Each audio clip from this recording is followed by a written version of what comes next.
One of our great fears, which haunts us when we go out into the world and socialize with others, is that we may in our hearts be really rather boring. But the good news, and a fundamental truth too, is that no one is ever truly boring. They're only in danger of coming across as such when they either fail to understand their deeper selves, or don't dare or know how to communicate them to others. That there is simply no such thing as an inherently boring person or thing is one of the great lessons of art. Many of the most satisfying artworks don't feature exalted or rare elements. They are about the ordinary, looked at in a special way, with unusual sincerity and openness to unvarnished experience. Take, for example, some grasses painted by the Danish artist Christian Købke in a suburb of Copenhagen in 1833. Outwardly, the scene is utterly unremarkable and could initially appear to be deeply unpromising material for a painting. And yet, like any great artist, Købke has known how to interrogate his own perceptions in a fresh, unclouded, underderivative manner, and translated them accurately into his medium, weaving a small masterpiece out of the thread of everyday life. And just as there's no such thing as a boring riverbank, tree, or dandelion, so too there can be no such thing as an inherently boring person. The human animal, witnessed in its essence with honesty and without artifice, is always interesting. When we call a person boring, we're just pointing to someone who's not had the courage or concentration to tell us what it's like to be them.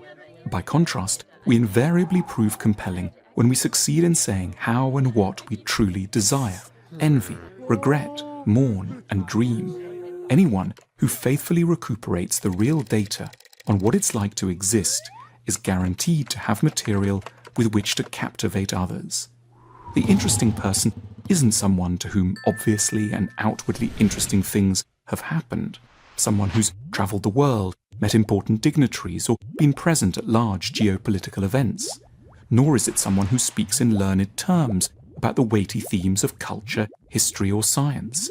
They're someone who's grown into an attentive, self-aware listener and a reliable, honest correspondent of the tremors of their own mind and heart, and who can thereby give us faithful accounts of the pathos, drama, and strangeness of being alive. What then are some of the elements that get in the way of us being as interesting as we in fact are?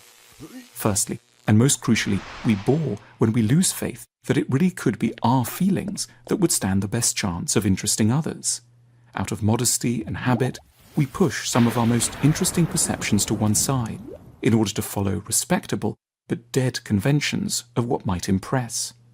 When we tell anecdotes, we throw the emphasis on the outward details, who was there, when we went, what the temperature was like, rather than maintaining our nerve to report on the layer of feelings beneath the facts, the moment of guilt, the sudden sexual attraction, the humiliating sulk, the career crisis, the strange euphoria at 3 a.m. Our neglect of our native feelings isn't just an oversight.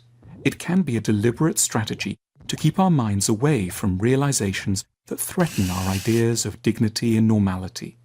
We babble inconsequentially to the world because we lack the nerve to look more closely and unflinchingly within. It feels significant that most 5-year-olds are far less boring than most 45-year-olds. What makes these children gripping is not so much that they have more interesting feelings than anyone else, far from it, but that they are especially uncensored correspondents of these feelings. Their inexperience of the world means they are still instinctively loyal to themselves, and so they will candidly tell us what they really think about Granny and their little brother, what their plans for reforming the planet are, and what they believe everyone should do with their bogies. We are rendered boring not by nature so much as by a fateful will that begins its malevolent reign over us in adolescence to appear normal. Yet, even when we're honest about our feelings, we may still prove boring because we don't know them as well as we should, and so we get stuck at the level of insisting on an emotion rather than explaining it. We'll assert with ever greater emphasis that a situation was extremely exciting or awful or beautiful, but not be able to provide those around us with any of the sort of related details and examples that would help them viscerally understand why.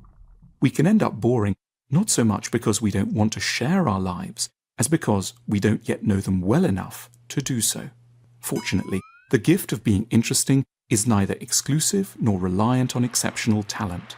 It requires only direction, honesty, and focus. The person we call interesting is in essence someone alive to what we all deeply want from social intercourse, which is an uncensored glimpse of what the brief waking dream called life looks like through the eyes of another person, and reassurance that we are not entirely alone with all that feels most bewildering, peculiar, and intense within us.